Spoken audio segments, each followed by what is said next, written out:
Pratibha ji, congratulation. First of all आपने UPSC में 3rd rank किया है, और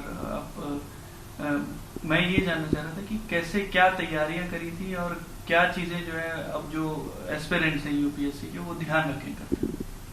बहुत बहुत धन्यवाद आपका।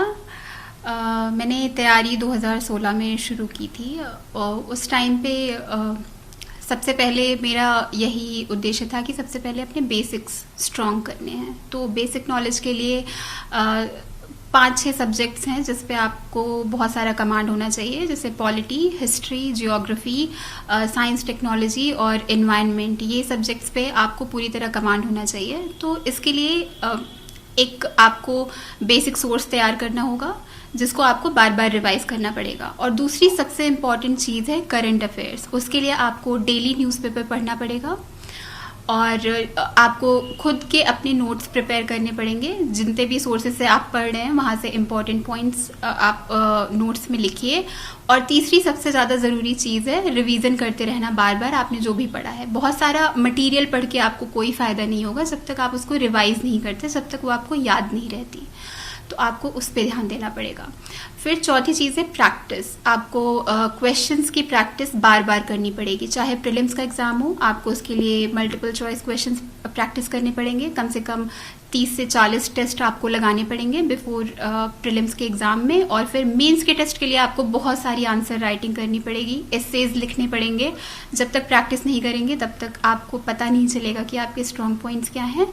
फिर फाइनली इंटरव्यू या जिसे पर्सनालिटी टेस्ट कहते हैं, उसके लिए भी प्रैक्टिस बहुत ज़्यादा ज़रूरी है। आपको क्वेश्चंस की प्रैक्टिस मिरर के सामने करनी पड़ेगी, आपको मॉक देने पड़ेंगे पैनल्स के सामने, आपको फ्रेंड्स के साथ क्वेश्चन आंसर बोलने की प्रैक्टिस करनी पड़ेगी।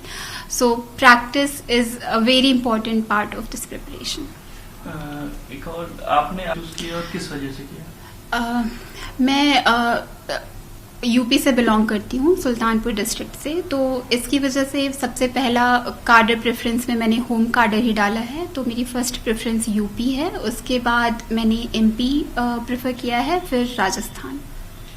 आप जो सर्विस आप आईएएस चूज किया या क्या आपका प्रेफरेंस क्या है? जी, सो लास्ट ईयर मुझे मेरी 489th रैंक आई थी। उसके बाद मुझे इंडियन रेवेन्यू सर्विस मिल गया था, जो कि लास्ट ईयर मेरी सेकंड चॉइस थी। तो इस साल मैंने बस इंडियन एडमिनिस्ट्रेटिव सर्विसेज ही चूज किया था।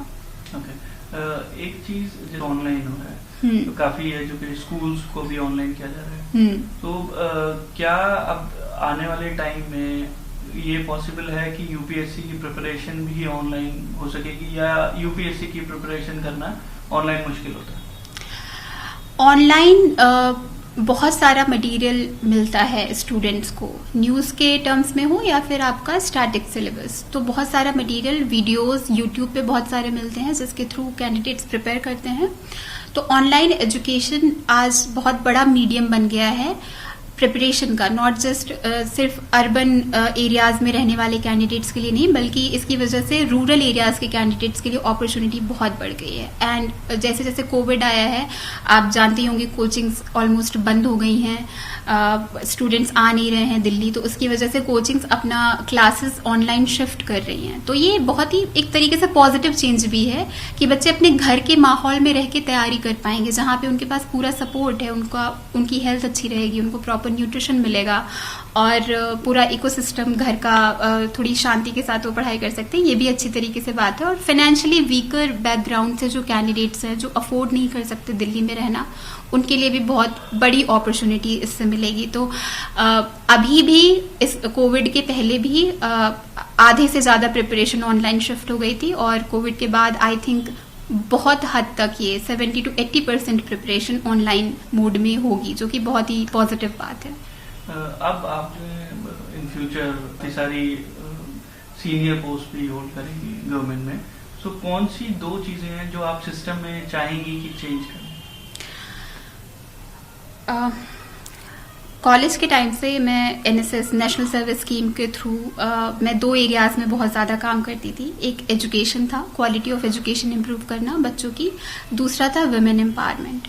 तो ये एरियाज हमेशा से मेरे लिए इंटरेस्टिंग रहे हैं कि मुझे लगता है कि इनके थ्रू सोसाइटी में पॉजिटिव चेंज लाया जा सकता है। तो IAS बनने के बाद भी ये एरियाज मैं हमेशा प्रायोरिटाइज करूंगी जहां भी मुझे मौका मिलेगा। अभी करंटली न्यू एजुकेशन पॉलिसी भी आ गई है जिसमें क्वालिटी ऑफ एजुकेशन इम्प्रूव करने की बात कही गई है, जो कि अभी पूरे नेशनल लेवल पे ये एक एजेंडा बनेगा, तो उसके तरफ मैं कंट्रीब्यूट करना चाहूंगी। Okay, thank you.